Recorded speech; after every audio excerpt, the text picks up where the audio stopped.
ना होगा, और अगर सब मिलकर कोशिश करें तो रास्ता निकल सकता है। राजू के चेहरे पर एक उम्मीद की किरण जागती है। हाँ बाबा जी, अगर सब मिलकर काम करें तो हम पानी ढूंढ सकते हैं। हमने पहले कभी यह कोशिश ही नहीं की। लेकिन इतनी कठिन जमीन में नया कुआं खोदना आसान नहीं। मुश्किल जरूर है, नामुमकिन नहीं। अगर हम मिलकर काम करें तो ये हो सकता है। राजू खड़ा हो जाता है। उसकी आंखों में एक नई रोशनी है। तो फिर हम कल से काम शुरू करेंगे। मैं गांव के सभी युवाओं को इकट्ठा करूंगा। हम मिलकर नया कुआं खोदेंगे। यह कहते हुए वह शामू के साथ गांव के दूसरे युवाओं को बुलाने के लिए निकल पड़ता है। कहीं दूर से गरज की हल्की सी आवाज आती है, जैसे आकाश ने उनकी उम्मीदों की गवाही दे दी हो।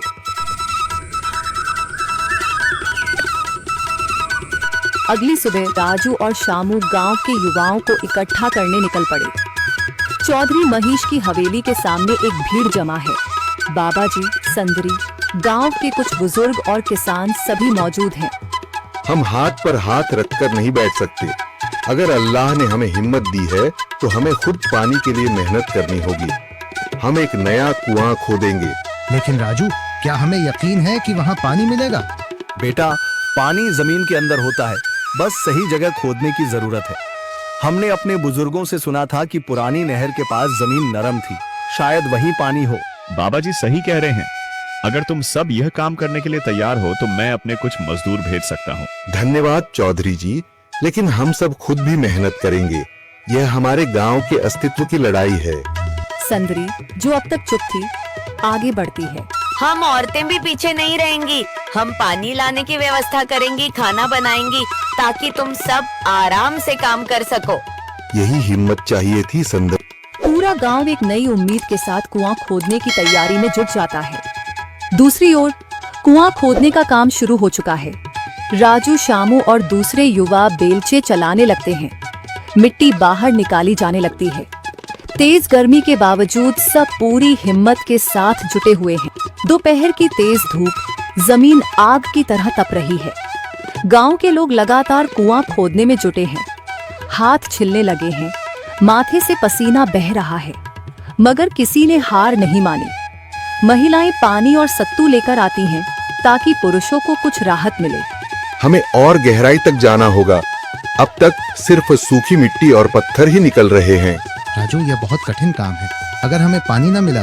अल्लाह मेहनत करने वालों को कभी निराश नहीं करता बेटा। तुम सब अपनी कोशिश जारी रखो, पानी जरूर निकलेगा। हिम्मत मत हारो। अगर अब रुक गए तो फिर कभी पानी नहीं मिलेगा। सभी फिर से जोश में आकर काम में जुट जाते हैं, मगर सूरज की तपिश बढ़ती जा रही है और कई लोगों की सांसें तेज चलने लगती हैं। तभी एक तरफ से रामलाल और उसके आदमी हंसते हुए आते हैं। अरे भाई, तुम्हें लगता है कि जमीन तुम पर रहम करेगी? हाँ हाँ, ना समझ लोग, ये सब बेकार की मेहनत है। रामलाल, हमारा हौसला मत तोड़ो। अगर तुम मदद नहीं कर सकते तो कम से कम मजाक भी मत उड़ाओ। मदद? हाँ, मैं अपने कुएं का पानी बेच सकता हूँ, मगर मुफ्त में नहीं दूंगा। राजू सब अनसुना कर फिर काम में लग जाता है। शाम होने लगती है, लेकिन अभी तक पानी का नामो निशान नहीं। कुछ लोग मायूस होकर पीछे हटने लगते हैं। राजू, शायद रामलाल सही कह रहा है। यह सब बेकार है। नहीं शामू, हमें हार नहीं माननी। अगर आज हार गए तो फिर कभी हिम्मत नहीं कर पाएंगे। तभी अचानक फावड़ा किसी कठोर चीज से टकराता है। एक अजीब सी आवाज आती है। राजू चौंक कर देखता है और जल्दी जल्दी मिट्टी हटाने लगता है। अचानक एक ठंडी लहर महसूस होती है। सभी लोग दौड़ कर आते हैं। जैसे जैसे मिट्टी हटती है, नीचे से गीली जमीन नजर आने लगती है। सब हैरान रह जाते हैं। सुभान अल्लाह, मैंने कहा था ना, अल्लाह हमारी मेहनत को जाया नहीं करेगा। राजू और बाकी सभी जोर लगाते हैं। कुछ ही पलों बाद अचानक मिट्टी के नीचे से पानी की एक छोटी सी धारा फूट पड़ती है। गांव वाले खुशी से चिल्ला उठते हैं। पानी पानी निकल आया। यह अल्लाह की कुदरत है रामलाल, जिस पर तुम्हें यकीन नहीं था। पूरा गांव आनंद से झूम उठता है। लोग एक दूसरे को बधाइयां देते हैं।